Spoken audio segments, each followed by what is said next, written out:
धर्म शौच भाग 7। विहार में अपनी उपदी स्वयं ही उठाना। नौकर, साइकिल, गाड़ी कुछ भी नहीं रखना। अब जिन्हें ये भार उठाना अच्छा नहीं लगता, भार उठाने के दुख से त्रसित हो, उन्हें तो ये सब कठिन ही पड़ेगा ना। गोचरी 42 दोष रही थी वापरनी। आधा कर्मी तो दूर, स्थापनादि दोष भी नहीं लगने देना। गांव दूर हो तो 1-2 किलोमीटर भी दूर जाकर 3-4 घंटा या 1 घंटा घूमकर पसीने से तरबतर सूर्य के तपते हुए समय में वापस लौटना और फिर एकासना करना। एयर कंडीशन और पंखे में जीवन जीने वाले, कभी ज्यादा नहीं चलने वाले गृहस्थ संयमी बने हो तो उन्हें और दूसरे भी कारणों से अधिक कठिनता लगती है। कितने भी दूर जाना हो तो भी वाहन से तो नहीं, सिर्फ पैदल ही, डोली या व्हीलचेयर का उपयोग भी नहीं। अगर विहार नहीं कर सकते हैं तो स्थिर वास करना पड़ता है। इतना चलना और थकना अनेक संयमियों को इसमें मुश्किल होती है। वर्ष में एक बार काप निकालना, कभी 2 महीने में एक बार काप निकालना, उतने समय तक मैले पसीने वाले धब्बे वाले कपड़े पहनना, शरीर को नरम न लगे ऐसे खुरदरे कपड़े पहनना, ये सब आचार अनेक संयमियों को घुटन वाला भी बनते हैं। फल नहीं वापरना, रिगई नहीं वापरना, पौष्टिक स्वादिष्ट मेवा वगैरह भी नहीं वापरना। लगभग प्रतिदिन सीधी सादी ठंडी गोचरी ही वापरनी पड़ती हो। गृहस्थ अवस्था में तो गर्मा गर्म भोजन करने वाले, आम, मिठाई, बादाम वगैरह स्वादिष्ट पौष्टिक आहार करने वाले के लिए ये सब कठिन होता है।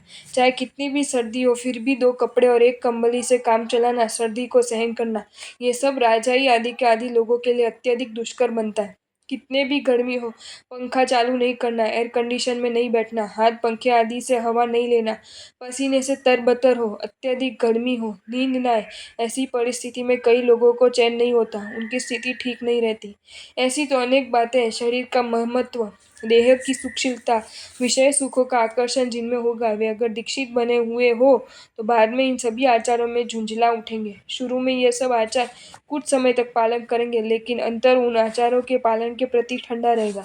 ये सब अच्छा नहीं लगता, ये सहन नहीं होता, ऐसा मन हमेशा करता रहेगा। इस प्रकार साध्वाचार के पालन में खेद पाए हुए वे संयमी समाधि भ्रष्ट बनेंगे। संयम जीवन की प्रसन्नता खोकर राग द्वेष न करने स्वरूप अपना लक्ष्य तोड़ देंगे। मन में आर्त ध्यान होगा। अपनी इच्छाओं को पूरी करने के लिए मन उछल कूद करेगा। ये मन ऐसी कोई युक्ति खोजेगा जिसमें इन साध्वाचारों से मुक्त बन सके, स्वतंत्र स्वच्छंद बन सके और अपनी इन सभी इच्छाओं से तृप्त हो सके। जब तक ऐसा मौका नहीं मिलता, सत्ता नहीं मिले, तब तक गुरु के भय से, लज्जा से इन सब साध्वाचारों का पालन करेंगे। लेकिन उसका मन अत्यंत उद्विग्न रहेगा। राग से दबी हुई अग्नि समान उसके कषाय दबे हुए रहेंगे। लेकिन जैसे ही कोई मौका मिलता है कि वह भयंकर पाप कर बैठेगा। मार्ग भेद, मोक्ष प्राप्त करने के लिए, आत्मिक सुख प्राप्त करने के लिए प्रभु ने जिस साध्वाचार को प्ररूपित किया, जिसके आधार से करोड़ों ने मोक्ष प्राप्त किया, उस मार्ग को तोड़ने का घोर पाप वह साधु कर बैठेगा।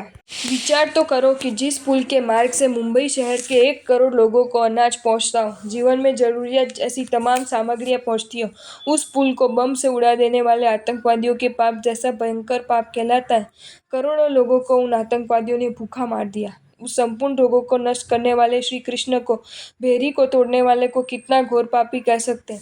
उसने एक भेरी तो तोड़कर करोड़ों रोगियों के रोग को नष्ट करने से रोक दिया, करोड़ों लोगों को रोगों से त्रसित कर दिया। इसलिए तो उसे घोर अपराध के बदले श्री कृष्ण ने मृत्यु की सजा दी। तो जिन शासन के प्रत्येक साध्वाचार हजारों, लाखों, करोड़ों, अरबों लोगों के अनंत पापों का क्षय, अनंत पुण्य का बंध, सद्गति, मोक्ष देने वाले हैं, इस साध्वाचार रूपी मार्ग का जो उल्लंघन करता है, इतना ही नहीं, जो उस मार्ग को तोड़ दे, वह कितना बड़ा गुनाह कहा जाएगा, उसे कितनी बड़ी सजा होनी चाहिए।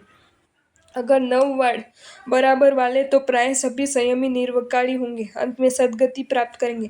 अब जो इन 9 वार्ड रूपी एक मार्ग का नाश हो और धीरे धीरे दूसरे भी ऐसा ही करे और ये मार्ग भ्रंश व्यापक बनने लगे, इस कारण हजारों लाखों संयमी इस मार्ग भ्रंश के पाप से ब्रह्मचार्य की निर्मल परिणति में छोटे बड़े राग लगाने लगेंगे। इस प्रकार हजारों लाखों की दुर्गति की भेंट देने का घोर पाप मार्ग भ्रंश करने वाले के सिर बांधता है। इसी प्रकार सीधी सादी गोचरी वापरने वाले संयमी आसक्ति के पाप से बचेंगे। लेकिन कोई साधु अगर ऐसी गोचरी सह नहीं सकता हो तो वह मार्ग का छेद करता है।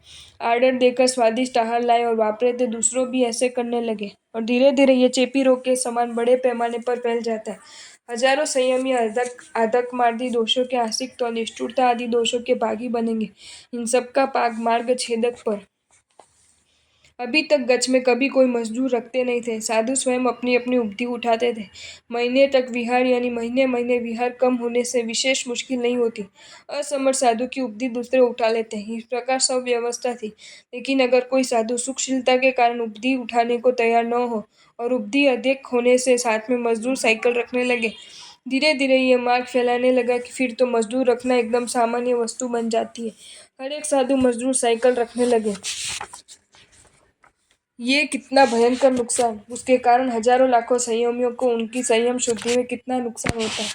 वैसे ही सर्दी में भी कोई साधु कंबल रखने लगे, उसके लिए साइकिल रखे। गर्मी में कोई साधु पंखे, एयर कंडीशनर, फ्रिज के पानी का उपयोग करे। कोई साधु 5-6 दिन में काप निकाले, एकदम सफेद वस्त्र पहनना शुरू करे। कोई साधु गर्मी में आम रस, पाइनएप्पल जूस इत्यादि फलों का उपयोग शुरू करे। धीरे धीरे ये चोटी रोग फैलने लगे और अंत में ये अनाचार आचार रूप बन जाए। हजारों वर्ष से चला आ रहा इस मोक्ष मार्ग का मूल से विच्छेद हो जाएगा। कोई इस मार्ग को जानता ही नहीं हो ऐसा बन जाएगा। परिणाम ये आएगा कि इस मोक्ष मार्ग से होने वाले हजारों नुकसान लाखों संयमियों का होगा। शायद उसी कारण लोग, अगर लाखों संयमी संयम परिणाम खोकर मिथ्यात्व दुर्गतिगामी बन जाए तो इसमें आश्चर्य नहीं होना चाहिए। मार्ग पर नहीं चलना ये जितना दोष है, उससे भी ज्यादा उस मार्ग का विच्छेद करना ये अति भयंकर दोष है। इसी कारण साधु बनने के बाद साधुआचार नहीं पालने वाले को श्रावक बन जाने का फरमान करने में आया है। लेकिन उसे साधुआचार के पालन बिना साधु वेश में रहने की आज्ञा नहीं है, क्योंकि साधु वेशधारी अगर साधुआचार नहीं पालता, विपरीत आचरण पालन करता है, तो साधु ऐसे भी कर सकते हैं। इस प्रकार चारों ओर विपरीत मान्यता फैल जाएगी। जो मार्ग नष्ट करने वाले आचार बन जाता है, उसे किसी भी कीमत पर चला नहीं सकते। इसी कारण मार्ग छेद करने वाले साधु का वेश छुड़ाया जाता है। साधु वेश छोड़ने के बाद वह चाहे जो करे, उसमें मार्ग छेद नहीं होता।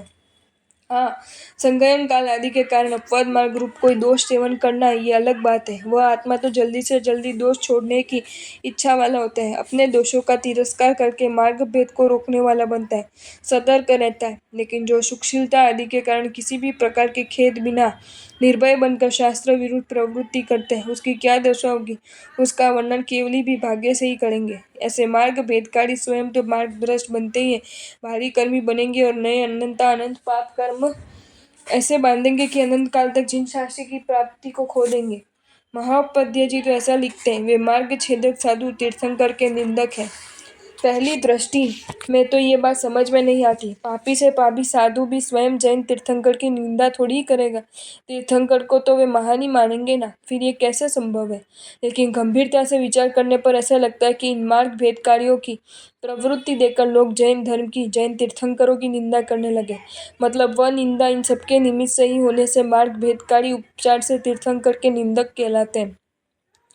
साधु स्त्रियों के साथ बहुत हंसी मजाक करता है, अधिक मात्रा में रस ले तो देखने वाले तो कहेंगे कि जैन धर्म के भगवान ने साधुओं को ऐसे सब करने की छूट दी है।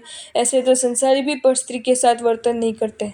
साधुओं के विशाल परिग्रह देखकर लोग तो कहेंगे कि जैन धर्म में क्या 5वें महाव्रत में इतना विशाल परिग्रह रखने की छूट है। ये तो हमारे से भी ज्यादा बड़ा साधुओं का संसार है। क्या जैनों के भगवान ने जैन साधुओं को इतनी ज्यादा छूट दे रखी है। ये रहा प्रस्तुत श्लोक का सार। सुखशील साधु साधुआचार का पालन करने में खिन्न बनेगा, वह समाधि भ्रष्ट बनेगा, साधुआचारों का उल्लंघन करेगा, अनंत पाप बांधने वाला और तीर्थंकर का निंदक बनेगा।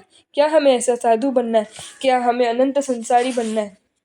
अगर नहीं तो मार्ग भेद नाम का पाप और अपने निमित्त से तो नहीं करेंगे।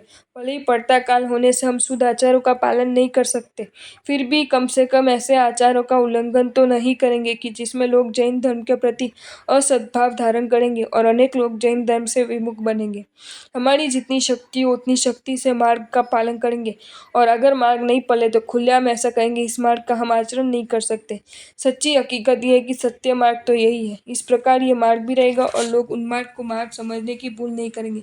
और कोई उत्तम आत्मा को सत्य मार्ग की अभिलाषा होगी तो वह इस मार्ग का स्वीकार करेगा। लेकिन अपनी शिथिल आचारों को छुपाने के लिए शिथिलाचार का ही मार्ग बनाना, सत्य मार्ग नहीं बताना और इस प्रकार आश्रितों को, भक्तों को उन्मार्ग के अनुरागी बनाना, मार्ग से अज्ञानी बनाना, ऐसे पापों का प्रायश्चित तो बहुत अधिक होगा। उन्मार्ग प्रचारक को तो ये प्रायश्चित लेने की इच्छा ही नहीं होती। आपको ये वीडियो अच्छा लगा हो तो इसे लाइक करें और शेयर करें, और ऐसे ही नए नए वीडियोज़ देखने के लिए सब्सक्राइब करें हमारी channel Jain facts and stories को।